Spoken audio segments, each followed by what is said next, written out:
Hello and welcome.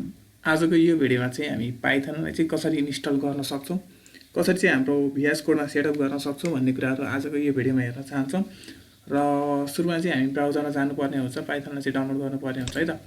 So म चाहिँ मेरो ब्राउजरमा छु होइन। सुरुमा चाहिँ तपाईँले चाहिँ सर्च गर्नुहोस्, यदि तपाईँकोमा पाइथन डाउनलोड छैन भने पछाडि चाहिँ पाइथन डाउनलोड यसरी सर्च गर्नुहोस् र तपाईँले चाहिँ गुगल रिक्वेस्टमा जानुहुन्छ र गुगलमा चाहिँ पाइथन डाउनलोड आउँछ है त।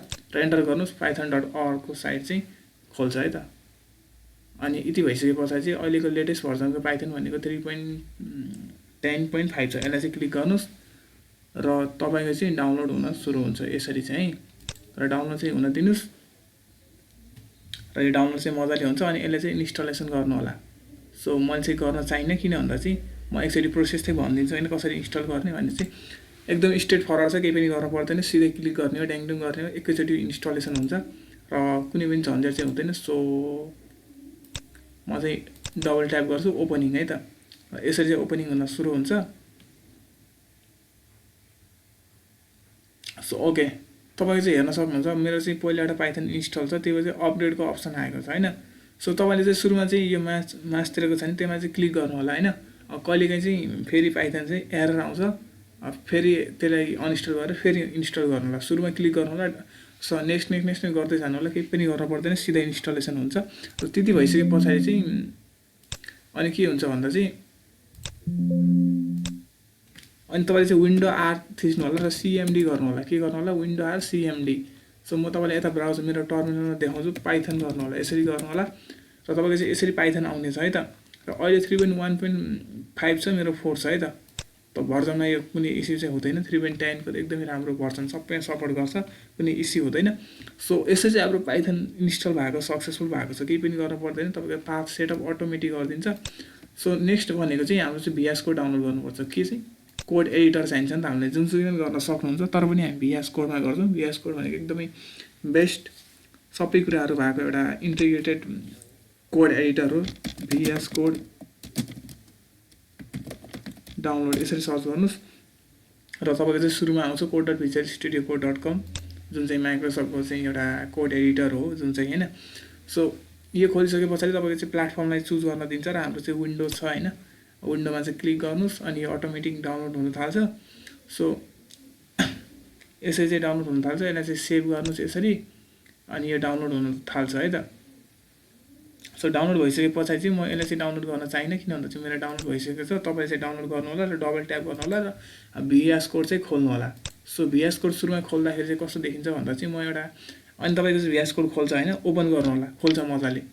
अनि मैले चाहिँ सपोज एउटा यता फोल्डर बनाउँछु र एउटा चाहिँ फोल्डर, यसरी चाहिँ एउटा फोल्डर बनाउनु, सबै पनि कुनै नाम लेख्छु, पाइथन सेटअप गरिदिनुहोस् होइन, यसरी चाहिँ।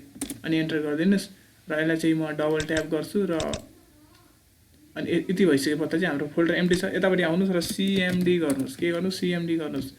यो फोल्डरमा चाहिँ हामी भिएस कोड खोल्न चाहन्छौँ र कोड गर्नुहोस्, सिओडी कोड स्पेस डट गर्नुहोस् र भिएस कोड चाहिँ तपाईँको यो फोल्डरमा खोल्छ है त।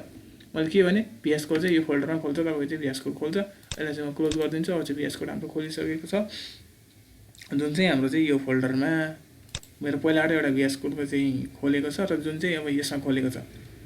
सो ओके, हाम्रो चाहिँ यसरी चाहिँ भिएस कोडलाई चाहिँ हामीले चाहिँ खोलिसकेका छौँ होइन। तपाईँको चाहिँ सुरुमा खोल्दाखेरि चाहिँ यस्तो कुराहरू नहुन सक्छ होइन, यस्तो थिमहरू नहुन सक्छ। र सुरुमा चाहिँ तपाईँले चाहिँ के हुन्छ भन्दा चाहिँ आई ट्रस्टेड द सफ्टवेयर भन्ने चाहिँ तपाईँले टिक गर्नु होला, अनि ओपन गर्नु होला। म फुल स्क्रिनमा जान चाहेँ होइन, अनि हेर्न सक्नुहुन्छ तपाईँ। यो भिएस कोड हो, यसमा हाम्रो के हुन्छ त पाइथन कोड लेख्न सक्छौँ र सबै एक्सटेन्सनहरू म अलिकति भन्ने कोसिस त गर्नेछु, तर पनि सबै थिमहरू हुन्छ भिएस कोडमा चाहिँ होइन। मैले आफ्नै पाराले कस्टमाइज गरेको छु, तर पनि तपाईँको चाहिँ बाई डिफल्ट हुन्छ। र सुरुमा चाहिँ यतापट्टि क्लिक गर्नुहोस् र न्यू गर्नुहोस्। के गर्नुहोस्? न्यू गर्नुहोस् र main.py गर्नुहोस्। main.py, py किन लेखेको? पाइथनमा हामी काम गर्दैछौँ, नेम अगाडि जे पनि लेख्न सक्नुहुन्छ, मेन लेख्नुपर्छ भन्ने छैन। तपाईँले चाहिँ home.py गर्न सक्नुहुन्छ, app.py गर्न सक्नुहुन्छ। एन्टर गर्नुहोस् र तपाईँको चाहिँ पाइथन फाइल चाहिँ यसरी क्रिएट भइसकेको छ। र अब चाहिँ तपाईँको पाइथन प्रोग्रामिङ लेख्ने पालो सुरु भएको छ। र प्रिन्ट गर्नुहोस्। सुरु पाइथनको चाहिँ प्रिन्ट लेख्ने स्टेटमेन्ट छ, तपाईँलाई थाहा छ। त्यसबाट सिङ्गल र डबल कोट गर्न सकिन्छ र हेलो देयर, अनि यसमा चाहिँ सेमिकलन हुँदैन, कन्ट्रोल एस सेभ गर्नुहोस्। यो त सेभ भयो र कसरी रन गर्ने त हैन। पाइथन कोडलाई चाहिँ कसरी रन गर्ने, यतापट्टि रनको बटन छ, यो म एकछिनमा भन्छु र कन्ट्रोल जे गर्नुहोस्। सर्टकट नि अलिकति भनिदिन्छु है त, कन्ट्रोल जे के हो त, कन्ट्रोल जे। कन्ट्रोल जेले के गर्छ, हाम्रो चाहिँ टर्मिनल चाहिँ खोल्छ है त, अलिकति यसले स्लो गरेको छ। सो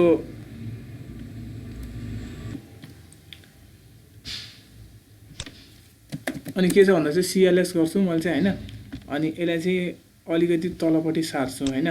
सो अब रन गर्नु पर्यो हामीले चाहिँ टर्मिनलमा चाहिँ पाइथन गर्नुहोस्, सुरुमा चाहिँ पाइथन र तपाईँको फाइलको नाम के छ त मेन डट पाई गर्नुहोस्। पाइथन भनेको पाइथन इन्टरप्रेटरले कल गऱ्यौँ र मेन डट पिवाई गर्नुहोस् र हेलो देयर भने चाहिँ हाम्रो यसरी चाहिँ आउटपुट आइसकेको छ। सो म अरू अल्टरनेटिभ भनिदिन्छु होइन, पाइथन गर्नुहोस् र मेन डट तपाईँको फाइलको नाम के हो त्यो गर्नुहोस् र यतापट्टि क्लिक गर्नुहोस् होइन। यो चाहिँ तपाईँको साइड बार खोल्छ र यतापट्टि आउनुहोस् है त, एक्सटेन्सनमा टुल टिपले चाहिँ तपाईँले एक्सटेन्सन सो गर्छ। सो एक्सटेन्सन के काम गर्छ भन्दा चाहिँ तपाईँले चाहिँ कोड गर्दा चाहिँ धेरै कुरामा चाहिँ हेल्पफुल गर्छ। सो सुरुमा चाहिँ पाइथन गर्नुहोस्, पाइथन यसरी सर्च गर्नुहोस् र पाइथनको जति पनि छ एकदमै पपुलर प्याकेजहरू यो खोल्न थाल्छ है त। सो यसरी आउँछ। सुरुमा चाहिँ पाइथन इन्टेलिजेन्सलाई डाउनलोड गर्नुहोस् र पाइलेन्सको माइक्रोसफ्टले अटो सजेस्ट गरेको होइन। सो अरू थुप्रै कुराहरू छ यस्तो हेर्न सक्नुहुन्छ, मैले धेरै इन्स्टल गरेको छैन र तपाईँले चाहिँ जे मनपर्छ त्यो गर्न सक्नुहुन्छ। र सुरुमा चाहिँ इन्स्टल गर्दा चाहिँ VS कोडले अटो सजेस्ट गर्छ र तपाईँले चाहिँ झ्याउ लाग्छ भने डाइरेक्ट रन बटनमा क्लिक गर्न चाहनुहुन्छ भने पछाडि चाहिँ यो एक्सटेन्सन डाउनलोड गर्न सक्नुहुन्छ जुनको नाम छ कोड रनर है त। त्यो जुनसुकै तपाईँको C++, जावा, जाभास्क्रिप्ट, पाइथन सबैको लागि युज हुन्छ कोड रनर। यो यसलाई चाहिँ इन्स्टल गर्नुलाई यो सिधै तपाईँको चाहिँ यता हेर्न सक्नुहुन्छ, यो बटनमा झ्याप्पै क्लिक गऱ्यो भने पछाडि चाहिँ तपाईँ चाहिँ यसरी रन हुन्छ, देख्न सक्नुहुन्छ हेलो देयर भने चाहिँ यसरी रन भइसकेको छ। सो सर्टकट के हो भने कन्ट्रोल जे। अनि अरू के छ भन्दा चाहिँ तपाईँले चाहिँ यता थिमहरू हेर्न सक्नुहुन्छ। थिमहरूको लागि चाहिँ मैले चाहिँ चलाउने थिम भनेको चाहिँ मुनलाइट थिम हो र तपाईँले चाहिँ atom one dark pro use गर्न सक्नुहुन्छ होइन, एकदमै राम्रो थिम छ जुन चाहिँ atom one dark pro use गर्न सक्नुहुन्छ। सँगसँगै तपाईँले चाहिँ गिटअप थिम युज गर्न सक्नुहुन्छ है त। गिटअप थिम नि एकदमै कुल थिम छ जुनबाट चाहिँ तपाईँले चाहिँ कोड गर्न इन्ट्रेस्ट सँगसँगै तपाईँको चाहिँ आँखालाई नै एकदमै प्रोटेक्टेड पार्छ अलिकति डार्क थिमले चाहिँ। सो यसलाई चाहिँ इन्स्टल गर्न सक्नुहुन्छ र म योभन्दा धेरै भन्न चाहन्न, किन भन्दा चाहिँ रन गर्ने मेथड बुझ्नुभयो र VS कोड अझै अब कोड लेख्न सक्नुहुन्छ तपाईँले चाहिँ पाइथन कोड। अब धेरै कुराहरू छ होइन, त्यो लेख्न सक्नुहुन्छ। सो यदि कुनै इस्यु छ भने you can just comment your queries and I will try to give an answer as far as possible, and thank you so much for watching this video and I'll see you next time.